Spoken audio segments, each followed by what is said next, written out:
L'intelligence artificielle et les robots.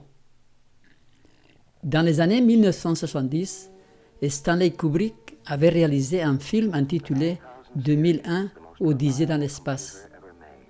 L'année 2000 paraissait très très loin et l'imagination débordante du producteur le poussa à imaginer un futur où les machines prendraient le contrôle sur l'homme. L'intelligence artificielle prendrait le dessus et les robots décideraient de la destinée humaine. C'était un visionnaire qui voyait déjà la technique du téléphone portable que nous avons de nos jours. Un esprit sans aucune limite matérielle est capable de concevoir le scénario le plus invraisemblable. La vision humaniste de notre monde n'est pas loin de cette mise en scène. De nos jours, l'intelligence artificielle est très vantée par ses auteurs.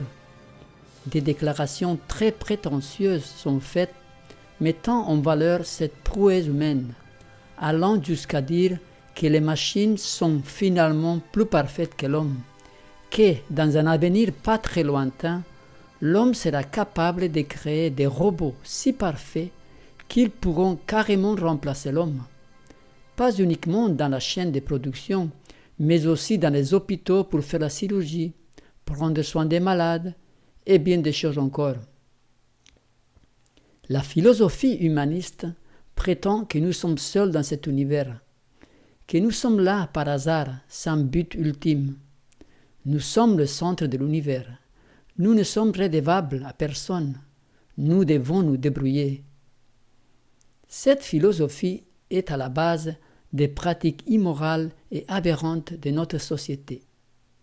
La moralité, c'est nous qui la définissons. La religion est le produit de l'esprit humain pour apaiser ses craintes et ses angoisses. L'opium du peuple, comme disait Karl Marx. Satan fait croire à l'homme qu'il pourra s'en sortir seul, qu'il n'a pas besoin de guide ni de lois morales pour se diriger. Les penseurs humanistes estiment que viendra un temps où l'intelligence artificielle dépassera celle de l'homme. L'intelligence artificielle et les robots, fruits de l'imagination et du génie humain, sont exaltés au-delà de la réalité. C'est le fruit de l'inspiration de Satan qui voudrait nous faire croire que sa création à lui est supérieure à la création divine. Le robot appelé Sophia est une supercherie. Il est traité presque comme s'il s'agissait d'un être humain. Il a un nom, une nationalité, l'Arabie Saoudite, et ses créateurs nous font croire qu'il peut converser comme un être humain. Ils pensent qu'ils pourront même lui octroyer des sentiments humains, qu'il pourra réagir comme un être humain à part entière en regardant les expressions du visage de son interlocuteur. Quelle imagination! Sophia n'est qu'une machine, très limitée et très dépendante. Un être humain est infiniment supérieur à n'importe quelle machine construite par lui. Il est doué d'un esprit, d'une âme, d'une conscience, des sentiments, des buts, d'aspirations, des rêves, des passions. Il peut créer, concevoir, planifier, se reproduire. Surestimer et élever le robot et vouloir le comparer aux êtres humains est grotesque et insensé. La valeur d'un être humain ne se chiffre pas. Nous avons été créés à l'image de Dieu. Les possibilités de création, d'invention d'un cerveau humain ne peuvent pas être mises en parallèle avec les objets fabriqués par lui. Le cerveau humain est l'objet le plus mystérieux de l'univers, disent certains scientifiques qui l'étudient. Dans le livre d'Ésaïe, chapitre 19, verset 16, il nous est dit « Quelle perversité est la vôtre? Le potier doit-il être considéré comme de l'argile? Pour que l'ouvrage dise de l'ouvrier « Il ne m'a point fait » Pour que le vase dise du potier « Il n'a point d'intelligence » La machine ou l'ordinateur le plus puissant pâlit en comparaison du cerveau. L'un est une création divine, l'autre est une fabrication humaine. L'un est le vase, l'autre est le potier.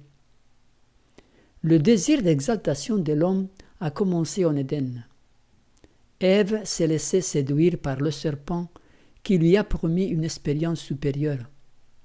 Dans Genèse 3, on voit « Alors le serpent dit à la femme, « Vous ne mourrez point, mais Dieu sait que, le jour où vous en mangerez, vos yeux s'ouvriront et que vous serez comme des dieux, connaissant le bien et le mal. » Satan lui-même, étant le grand rebelle qui est tombé justement par sa propre exaltation, fait croire à l'homme en quelque chose de plus grand qui nous est caché, interdit et qu'il faut rechercher.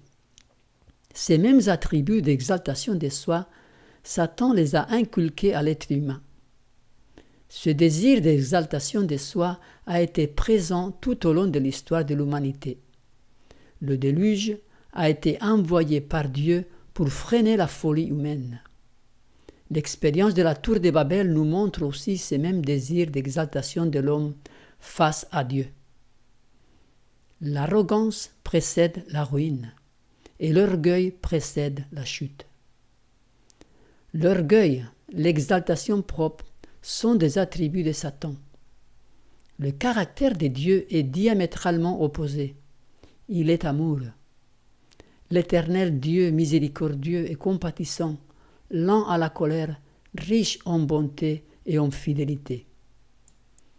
Car quiconque s'élève sera abaissé, et quiconque s'abaisse sera élevé. De nos jours, nous voyons beaucoup d'exaltation de soi.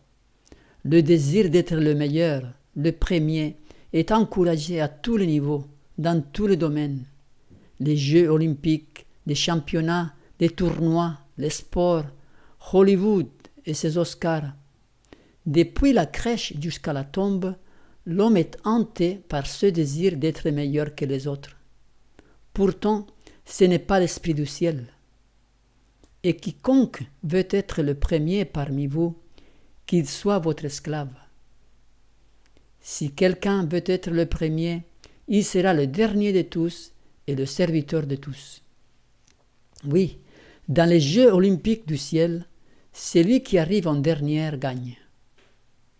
L'intelligence artificielle, les robots, constituent pour l'homme une façon de plus de s'exalter lui-même. Dieu aime l'humilité. Il aime celui qui est doux de cœur, qui ressent sa fragilité et se confie de tout son cœur en son Créateur. C'est pourquoi quiconque se rendra humble comme ce petit enfant sera le plus grand dans le royaume des cieux. N'aspirez pas à ce qui est élevé, mais laissez-vous attirer par ce qui est humble. Ne soyez point sages à vos propres yeux.